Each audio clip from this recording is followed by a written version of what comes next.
तो बच्चों हमारी बॉडी में जो फूड का क्या होना है कि फूड को पहले सॉल्युबल एंड सिंपल फॉर्म में उसका टूटना ज़रूरी है, क्योंकि तभी वो हमारे सेल्स के द्वारा एब्जॉर्ब हो पाएगा। The process of breaking down of food into simple soluble form is called digestion. तो बच्चों इसी प्रोसेस को, जिसमें कि फूड को सिंपल और सॉल्युबल फॉर्म में तोड़ा जाता है, इसी प्रोसेस को हम लोग डाइजेशन कहते हैं। Human beings have a complex digestive system. हमारे पास, ह्यूमन बींग्स के पास एक कॉम्प्लेक्स डाइजेस्टिव सिस्टम होता है बच्चों। The digestion of food takes place in the alimentary canal. और फूड का जो डाइजेशन होता है, फूड की जो ब्रेकिंग होती है, वो हमारे एलिमेंट्री कैनाल में ही होती है। अब एलिमेंट्री कैनाल क्या है? A long coiled food tube which is open at both ends and has many parts that digest the food in various stages is called alimentary canal। तो एलिमेंट्री कैनाल क्या है कि एक ऐसा ट्यूब है बच्चों जिसमें कि फूड डाइजेस्ट होता है और ये दोनों एंड से ओपन होता है, ठीक ना। इसमें बहुत सारे फूड को डाइजेस्ट करने के बहुत सारे स्टेजेस होते हैं और ये दोनों तरफ से ओपन होता है, उसी को हम लोग एलिमेंट्री कैनाल कहते हैं। The alimentary canal begins with the mouth and ends with the anus. ये माउथ से स्टार्ट होता है और एनस पे एंड होता है। It has the following parts. हमारे एलिमेंट्री कैनाल के बहुत सारे पार्ट्स हैं, जैसे कि बकल कैविटी, ओएसोफेगस जिसको फूड पाइप भी कहते हैं, stomach, small intestine, large intestine, rectum and anus. ये सारे पार्ट्स होते हैं बच्चों हमारे एलिमेंट्री कैनाल के। तो सबसे पहले हम लोग स्टार्ट करते हैं फर्स्ट पार्ट एलिमेंट्री कैनाल का, जिसका नाम है buccal cavity. The buccal cavity और mouth cavity includes the teeth, the tongue and the salivary glands. हमारे जो बकल कैविटी है बच्चों, उसको माउथ कैविटी भी कहते हैं, जिसमें कि 3 चीज़ें होती हैं। कौन कौन सी? Teeth, tongue and salivary glands. A gland क्या होता है बच्चों? A gland is an organ that produces a secretion. A gland ऐसा ऑर्गन होता है जो कि सिक्रेशन प्रोड्यूस करता है, मीन्स दैट कि किसी चीज़ को वो स्त्राव करता है, मतलब कि कोई किसी जूस का स्त्राव कर सकता है, वो किसी जूस का सिक्रेशन कर सकता है।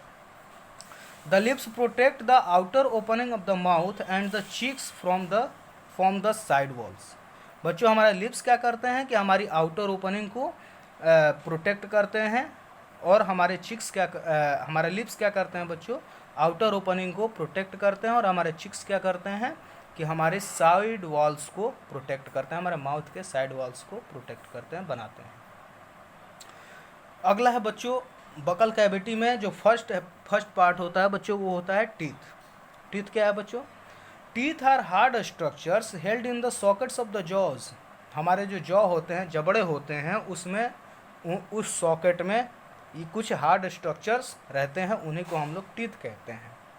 Teeth are covered by a white substance called enamel. हमारे जो टीथ होते हैं बच्चों, वो एक हार्ड सबस्टांस से कवर होते हैं, जिसको हम लोग इनेमल कहते हैं। Enamel is the hardest substance in the body. Enamel जो है बच्चों, वो सबसे स्ट्रॉन्ग, सबसे हार्ड सबस्टांस है हमारी बॉडी का। The teeth breaks down the food into a small particles. हमारा टीथ क्या काम करता है बच्चों? फूड का स्मॉल पार्टिकल्स में कन्वर्ट करने में हेल्प करता है। The process of piercing, grinding, crushing and chewing food to make a smaller pieces is called mastication. मतलब बच्चों कि फूड को पहले काटना, तोड़ना, पीसना, ठीक ना, चबाना, ये सारी प्रोसेस जो होती हैं बच्चों, वो कहलाती हैं, ये सारी जो प्रोसेसेस होती हैं ताकि फूड स्मॉल पीसेस में टूट सके, उस प्रोसेस को हम लोग कहते हैं मेस्टिकेशन। मतलब कि जो भी फूड हम लोग खाते हैं तो उसको क्या करते हैं बच्चों? मान लीजिए कि कोई रोटी ही है, तो रोटी को पहले हम लोग काटते हैं, मतलब कि पर्सिंग हो गया यहाँ पे। उसके बाद से उसको हम लोग क्या करते हैं कि उसको चबाते हैं, उसको छोटे छोटे पार्टिकल्स में तोड़ते हैं, ठीक ना। तो ये सारी प्रोसेसेस जो होती हैं बच्चों, इनको हम लोग मेस्टिकेशन कहते हैं। Human beings have 2 sets of teeth in their life time. Human beings की बॉडी में 2 तरह के टीथ होते हैं हमारे लाइफ टाइम में, और वो कौन कौन से होते हैं? एक होते हैं मिल्क टीथ और एक होते हैं परमानेंट टीथ, ठीक है बच्चों। Milk teeth and permanent teeth, 2 तरह के टीथ हमारे लाइफ टाइम में हमारे माउथ में होते हैं। कौन कौन ये क्या होते हैं बच्चों? Children have 20 milk teeth. जो बच्चे होते हैं उनके जो माउथ होती हैं, माउथ में कम टीथ होते हैं और उनकी संख्या होती है 20, और उनको हम लोग कहते हैं milk teeth. The milk teeth erupt and start growing when a baby about 6 months to 1 year old. Milk teeth निकलने लगते हैं बच्चों कब से कब तक? जब एक बच्चा 6 महीने से 1 साल का होता है, उसके बीच में ये सारे मिल्क टीथ निकल जाते हैं या निकलने शुरू हो जाते हैं। These teeth eventually fall out and are replaced by 32 permanent teeth as the person grows older. जब एक पर्सन बढ़ने लगता है बच्चों, तो क्या होता है कि ये जो सारे मिल्क टीथ होते हैं बच्चों, ये सारे मिल्क टीथ गिरने लगते हैं, ख़त्म हो जाते हैं, और उनका प्लेस 32 परमानेंट टीथ ले लेते हैं। मतलब कि बच्चों एक बात समझिए कि मिल्क टीथ की संख्या कितनी होती है? 20, और परमानेंट टीथ की संख्या कितनी होती है? 32। अब क्या है? अब इसके आगे बच्चों ये जो टीथ होते हैं उनके भी टाइप होते हैं अलग अलग, क्योंकि हमारे माउथ में अलग अलग तरह के टीथ होते हैं, आपने कभी देखा होगा। There are 4 types of teeth in our mouth cavity. हमारे माउथ कैविटी में 4 तरह के दांत होते हैं। कौन कौन से बच्चों?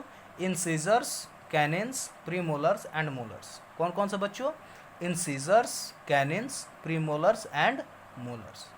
जरा देखिए बच्चों, यहाँ पे ये जो डायग्राम है इसमें जरा देखिए आप लोग एक बार। ये क्या कह रहा है कि बच्चों कैनिन ये है।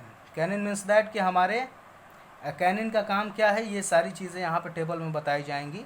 चलिए जरा टेबल को ही पढ़ लेते हैं, उसके बाद से इधर देखेंगे। इंसीजर्स बच्चों हमारी बॉडी में 8 होते हैं, हमारे माउथ में 8 होते हैं। 4 इन फ्रंट, मतलब कि 4 जो दांत हैं बच्चों, वो आप लोग शीशे के सामने खड़े होइए और 4 दांत आप लोग देखिए। तो जो सामने के सबसे 4 दांत होंगे ना, वही होते हैं इंसीजर्स। इनका काम क्या है बच्चों? इनका स्ट्रक्चर कैसा होता है? फ्लैट होते हैं, चाइजल शेप के होते हैं।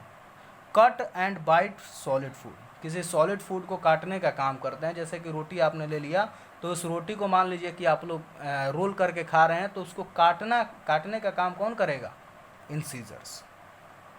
अगले हैं कैनिन्स। कैनिन्स बच्चों हमारी माउथ में 4 होते हैं।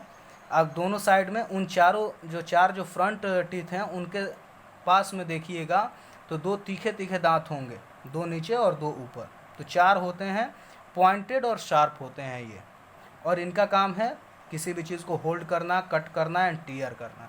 किसी भी फूड को आपको टीयर करना है, कट करना है या होल्ड करना है, तो वो काम कौन करेगा बच्चों? कैनिन्स।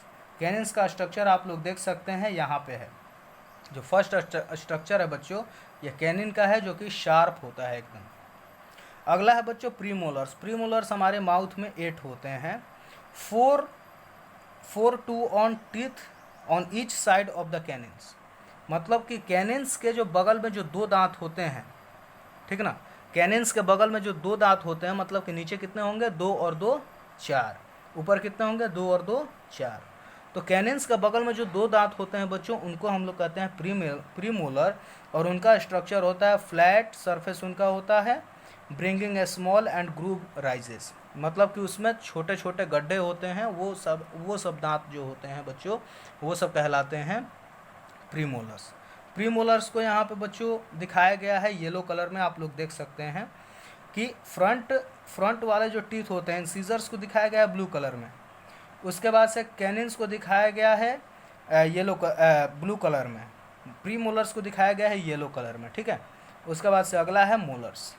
मोलर्स बच्चों 12 होते हैं, मतलब कि प्रीमोलर्स के जस्ट बगल में 3 दांत होते हैं। 3 दांत नीचे, मतलब कि 6 दांत नीचे होते हैं और 6 दांत ऊपर होते हैं। तो इनको बच्चों हम लोग कहते हैं मोलर्स, और इनका सरफेस फ्लैट होता है। ये फूड को ग्रिंड करने का काम करते हैं, मतलब महीन करने का काम करते हैं। तो ग्रीन कलर में बच्चों मोलर्स को दिखाया गया है। एक बार फिर से मैं बता दे रहा हूँ, ब्लू कलर में इंसीजर्स को, मतलब कि वायलेट कलर में इंसीजर्स को, ब्लू कलर में दिखाया गया है कैनिन्स को, येलो कलर में दिखाया गया है प्रीमोलर्स को, एंड ग्रीन कलर में दिखाया गया है मोलर्स को। तो बच्चों आज की क्लास यहीं तक रहने देते हैं। अगला जो टॉपिक है टंग के बारे में हम लोग कल पढ़ेंगे। Thank you.